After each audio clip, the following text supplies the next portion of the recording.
Hi, everyone, and welcome to Grab Your Keys. I have a fabulous guest on today. He is a MME peer of mine with Cindy Ertman, and I just think this man is fabulous. Tom Couture is here. He is from Texas Tech Credit Union.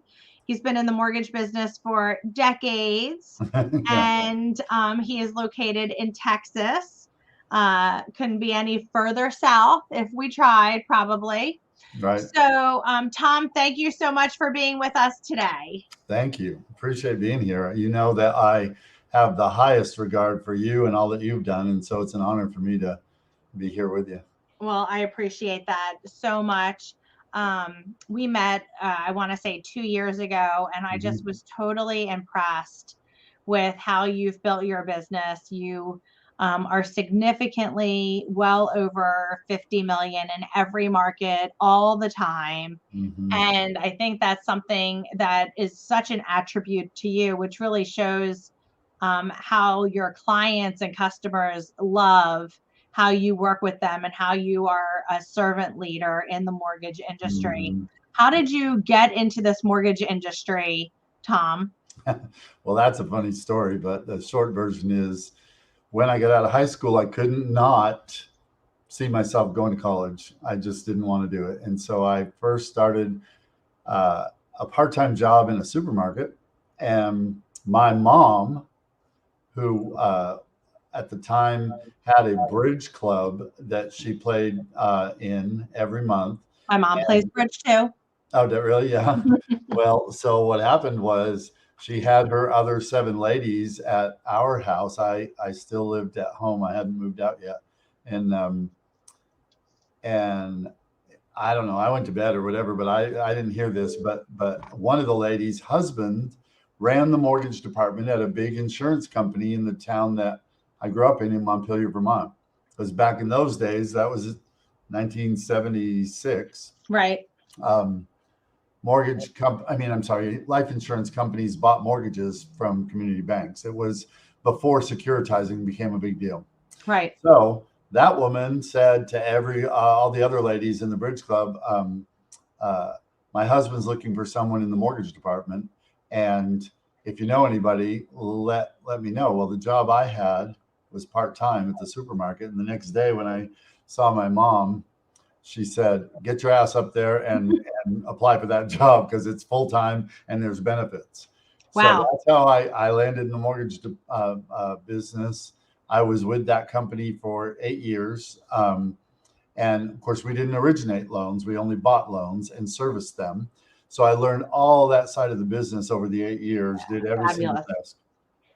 And then an opportunity came up here in Lubbock 8 years in, where I was at that point, I was dialing for dollars, buying loans from people and Wow. from banks.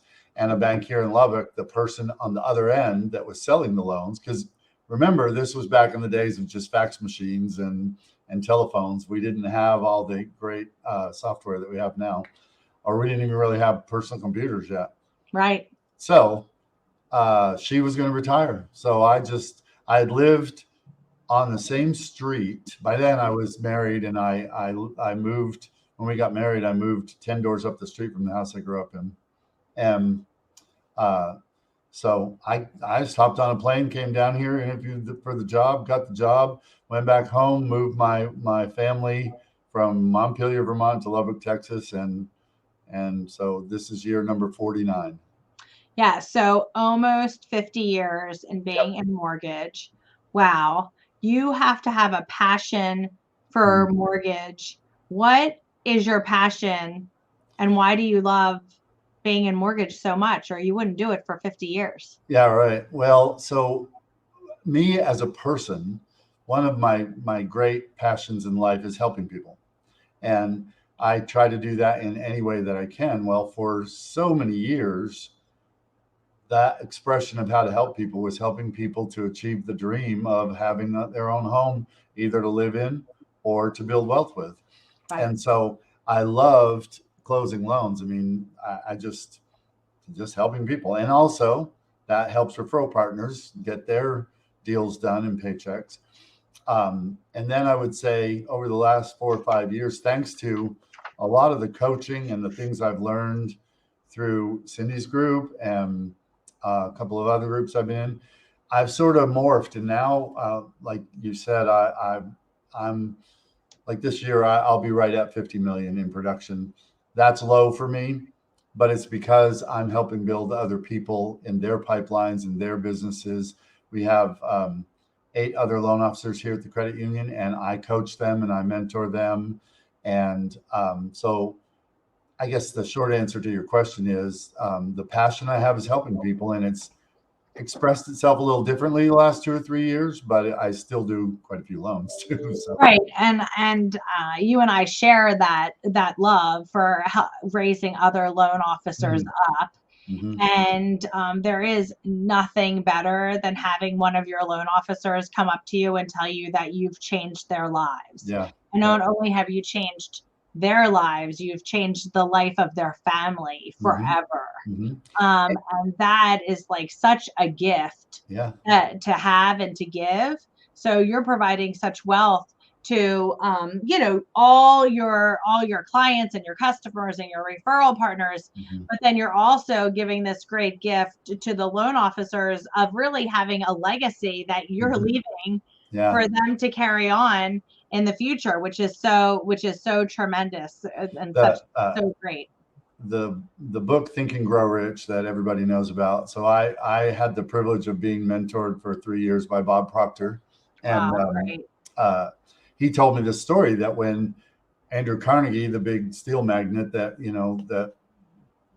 tried to get that book written, when he got Napoleon Hill to say yes, here's what Andrew Carnegie said to Napoleon Hill. This is what Bob Proctor, who actually had the privilege of knowing Napoleon Hill before he passed away. But anyway, Carnegie said to Napoleon Hill, I think it would be a tragedy for men like myself and Henry Ford and Thomas Edison and all these great businessmen and inventors and everything back in the early 1900s.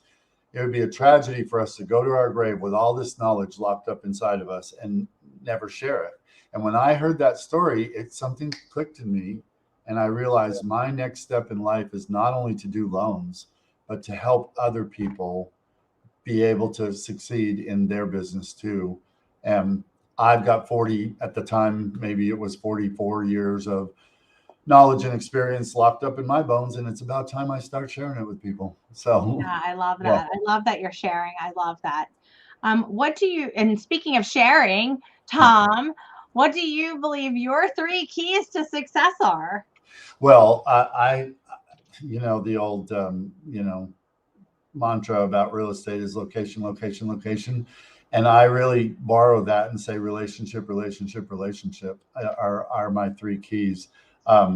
Obviously, underneath that, you have to have a good team that can handle keeping all that business flowing in the right direction. And you have to be with a brand. You have to build your brand so that people know who you are and trust you. So those 2 things. But the key, the top one, is relationship. If you are in this business to help other people achieve what they want to achieve, we're in an economy now where there's a premium on people who care about other people and want to know, love, and be trusted by other people, so that your clients and your referral partners know, hey, I can trust that guy or that lady to get this done and to have the client's best interest in mind. People are hungry for being cared for, is what I'm trying to say. Yeah. And so I would say that's my top, and then having a great team and having a good brand. How do you believe, or how would you express to a newer originator how to start developing those relationships when they really just don't have those relationships yet? So I think that it's a little bit more difficult in a big city. I mean, where I live, we're 250,000. And of course, I've, been here for, out of that 49-year career, about 38 of it here in this town. So I would say start with your circle, everybody has friends. Everybody, has the grocery store they go to. A lot of people have churches that they go to. Start with that group and just start talking to people about what you know and what you can do, and they'll talk to others. And one thing Cindy Ertman taught me that I just live by now is the power of intention. And so if you're a young person or a new loan officer, set an intention to do that, to be a people person, to go have coffee with, whoever, your friend or your cousin or your person that you go to church with, and talk about what you do and why you care about what you're trying to build. And they'll tell other people and it'll start to grow organically. But you have to be intentional about it. That you can't just sit and hope that it's going to come your way. Right. You got to work at it. Now, I know there's a lot of other ways to do it. There's leads, there's all that stuff. But if you want to build a long-lasting business like you've built, Sue, or like Cindy built, or like I've built,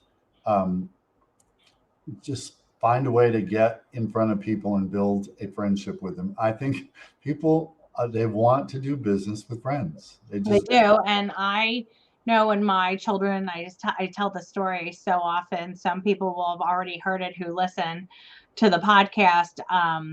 I don't think I've told it on the podcast yet. My children would always not want to go to the grocery store with me. But I love to go to the grocery store, and I would walk up and I still do it to this day. I walk up every single aisle. Yep. And they would say, Mom, it takes you 2 hours to go to the grocery store. And I'm like, this is me working, kids. Like, I'm working. I'm working. Yeah. It doesn't make, I shaking hands, kissing babies, letting people know that I really enjoyed talking to people on the weekends while we all were at the grocery store. Like, that was fun for me. Yeah. It was why they would say to me, I don't want to go to the carnival with you because you know everyone, Mom. Yeah. Well, that's like so much fun. That's my job, is to know everyone. My job is to know the people in your community. And it all starts in your community with people that you are knowing, that you are loving on, and truly caring. Yeah. And then and then they trust you because they feel that they're part of your inner circle. Yep. Because it's the way you make them feel. And you have a great knack of making people feel like you're listening to them and that you care. I've watched you. You're a very active listener, like you're engaged in talking to them. And I think that that's so important in today's society. I saw Simon Sinek, I believe, speaking on stage. And like, I don't have my phone on me right now. I don't have it. But if I was holding my phone like this, having this conversation with you, isn't there a difference? Yes, I feel like you have my undivided attention. So so the phone's like on the side, but even the difference in someone having that interaction. So I'm going to a holiday party tonight and I'm not going to take my phone because if I'm even holding my phone or if it's anywhere on my person, the person I'm talking to is not feeling that I'm fully connecting with them. Yeah, that's so it's so funny that I watched Simon Sinek have this conversation. And he literally took his phone out on stage and he was like, and don't you feel a difference now? Yep. I was like, wow, you do feel a difference. Yeah. Well, and the phone is such a distraction to human interaction. It's also a really great tool for it in the right place. But I saw that same clip of Simon. Oh, you did? Yeah, and it impressed me too. When like people sometimes think it's rude, but when I'm having a conversation with someone and they pick up their phone and start texting, I just stop in the middle of the sentence and let them finish the text. And usually what happens there, you don't have to say a word. They just go, oh crap. But I appreciate what you said. Thank you for the compliment. But that is, I'm telling you right now, the key to doing business is not to focus on only doing business, but to focus on the persons that you're doing the business for. You got to remember, you are not what you do. You are who you are. I love that. I love that. When you focus on who you are and your unique giftings, because we all have unique giftings, you just pointed one out, listening to people. That's a unique gifting. But when you focus on who you are and you share that in the context of doing business for someone, they are drawn to you, and they're going to tell all their friends. And that young loan officer who hasn't started is going to find people calling him and going, hey, my friend, Mary told me that you did a great job with her and she felt cared for. Well, Yeah, can you look at my loan application or whatever? That's the way all my business comes in now. That it is. And I realize I'm in a different place than that young person. I've built it over time, but you can too, young person. You can. Yes. Well, all those young people have friends, yeah, buying houses now. They should be out there talking to all their friends buying houses, because that's what's going to be in 24 and 25.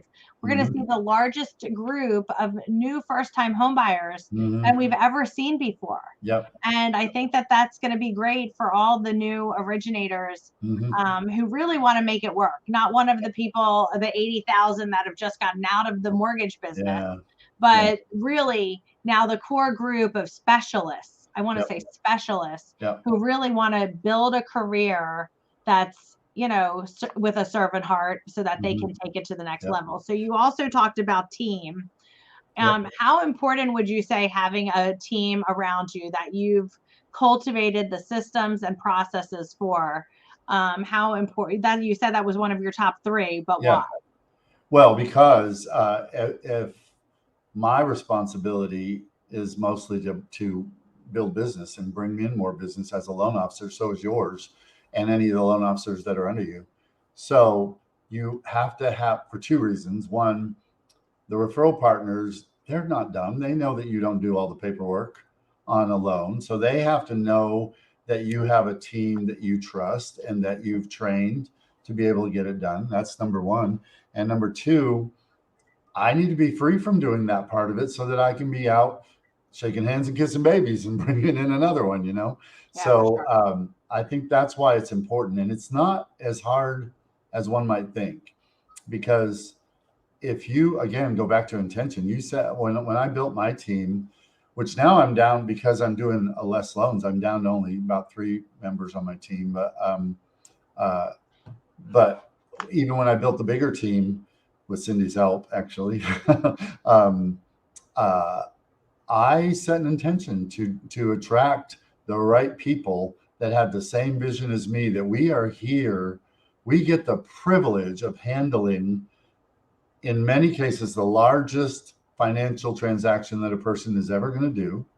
And in all cases, one that they don't know how to navigate and they need help. Right. So if you set an intention while you're trying to build a team to attract the right people, start talking about, heck, I talk to people at Starbucks about things like this, and I think you have to be maybe a certain type of person that doesn't, you're not afraid of rejection, right? So if I start talking to somebody at Starbucks about it and they're not interested, it doesn't hurt my feelings, Right. It doesn't hurt your feelings. But I got off track there. But as far as building a team, yes, it's of the utmost importance, because you can't scale your business without it, because you cannot do all the work. It's just impossible. Yeah, I agree with you. And you have to put yourself in a position of knowing that you are the leader and the developer of business. And so anything that someone else can do and do effectively for you, train them to do it, and you stay out of it. I mean, and I think the retention of it is important too. So somebody can also speak in your voice. I have one person that's worked with me for 20 years, and I trust her. She is literally the right part of my body, and she can answer anything for any one of my clients. We've trained another person that literally speaks Sioux. I always say you need to speak Sioux. Yeah. If you're representing me, you need to speak Sioux. And they do a great job of it. Yeah. And they work with me every day. And it takes, you have to be okay with it taking a lot of time and okay with a lot of mistakes being made, so that you get it right. And now the brand, you have a brand of trust, liking people, loving on people, knowing people. But how would you say building your brand happens? So I think you have to know who you are first, because let's be honest, a brand is not the logo on the door. A brand is the person, right? And especially like we talked about earlier in this this economy and this world that we're living in, where there's so much upheaval and in the air.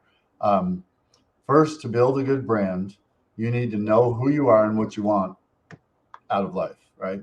And then you talk that.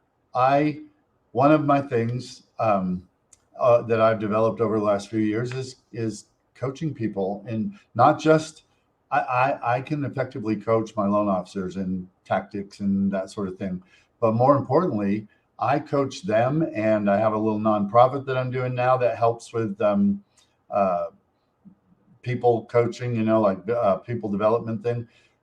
I share with them who I am and how did I talk about intentionality. I talk about attraction. I talk about the things that are deep inside of every one of us. I say it like this. I don't have anything in me that everybody else doesn't have. The difference is not everybody knows the value that they have inside of them. Right. And so my brand has become, and I'm not saying this is what any listener's brand needs to be, but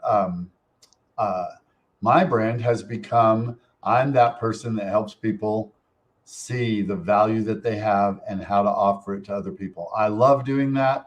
It's so rewarding when somebody, like you said earlier with a loan officer, but even like my events that I'm having, last one I had almost 100 people at. Some of them were insurance people, some of them were bankers, a lot of them were realtors.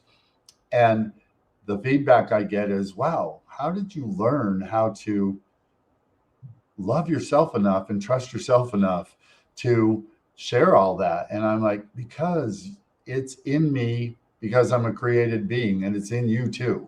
And you start drawing people out like that, and they realize they've got all the answers they need. Right. So again, excuse me for the rabbit trail, but to your question, the way to build a brand first is to know who you are, and then to start expressing that to the people that you're, right. Yeah. And it takes time. Yeah. It takes time to know who you are. You have to work on you. I always tell, and it's so funny because I hear, and you have children, you sometimes hear the voice of yourself in your children. Yeah. And I always say to my children, like, I needed to learn to love myself before I could love others. Mm-hmm. Yeah. And my son in the last month said, well, I needed to learn, I'm learning to love myself so that I can love others. Yeah. And I was like, wow, he got that from, because I say that. That was like so great that they listen. You actually understand that your children listen to what you say sometimes. Yeah. And then when they start to repeat what you said, it's even better. Mm-hmm. When it's something, that's deep in your heart. Yeah. Who does Tom admire? Oh, there's so many people, but and not all of our listeners or watchers here are going to know her, but Cindy Ertman is one of the ones that I admire greatly. Cindy Ertman is admirable. And the reason why I admire her is because she's a master tactical technician. At the same time, she's heart-centered and loves people and wants to build them up. So she is in my circle at this point. There's a lot of people that I admire that I guess nobody would know. So I don't know, as far as some famous person or whatever, I've read a lot about Abraham Lincoln, and I do admire who he was, because he had the grit and the stick-to-itiveness and the belief in himself to push through when everything was against him. Like for instance, with the 13th Amendment and abolishing slavery, he just never gave up until it happened. And look at how it changed the world. So somebody like that. And then the last one that's famous would be Martin Luther King. I love that man. I love his quotes. This is one of my favorite quotes of his is, darkness can't drive out darkness. Only light can do that. And hatred can't drive out hatred. Only love can do that. And for me, I live that way. I'll give you a little example of it. I tell people all the time, if you are out at night, like you're going to a holiday party tonight, and if no one's home when you get home and all the lights are off, you don't open the door and say, darkness, get out of here. Darkness, be gone. You turn on a light. And so when you're faced in life with things that are dark and hard to deal with, and or things that are, I don't want to necessarily say hatred, but things that are, people are mean or ugly or whatever, you don't fight against that. You respond with love, you respond with light, and it dissipates the darkness. So Martin Luther King would be my other one. I love everything that you just said. That's amazing, especially the analogy of walking into your house and turning Yeah. on the light. That's fabulous. Yeah. If you had another career, I mean, you've been in mortgage for 50 years. If you were going to choose another career, what do you think that would be? I would love to be somebody like Simon Sinek or Bob Proctor, or one of those people that is just full time helping other people to see the value, the light, and the love inside of them and express it. Because I think that we could change the entire world if that grass fire catches on and people have a consciousness of caring for others and knowing who they are themselves. So that would be my other career choice. Yeah, I love that. And last but not least, because everyone, I think if you've watched my podcast enough or listened to it enough, you know that I have I like to that be like inside the actor studio when we ask all those fun questions. Yeah. What's in the future for Tom? Oh, so Tom is 66 years old, and Tom has no intention of retiring. So my future is to continue in the mortgage space and use that to really work toward developing other people and helping people.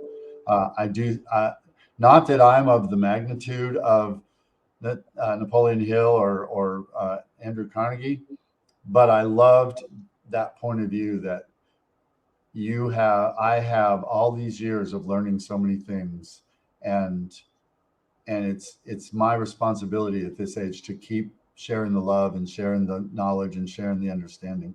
So what's in it? What's the future for me? I'm going to keep doing that, and I'll do some loans too. That's awesome. I really want to develop the other people here to do as much as they can do. I don't. So if I end up not doing loans in 5 years, that's great. I'll help other people do it. I won't Yeah. quit that part. Yes, I agree with you on that. That's amazing. So thank you so much for being on here. You've given such great insights. You've been an inspiration to all of our listeners. And to all of our listeners out there, two things. If you have liked or want to share all the great information, don't hesitate to do that.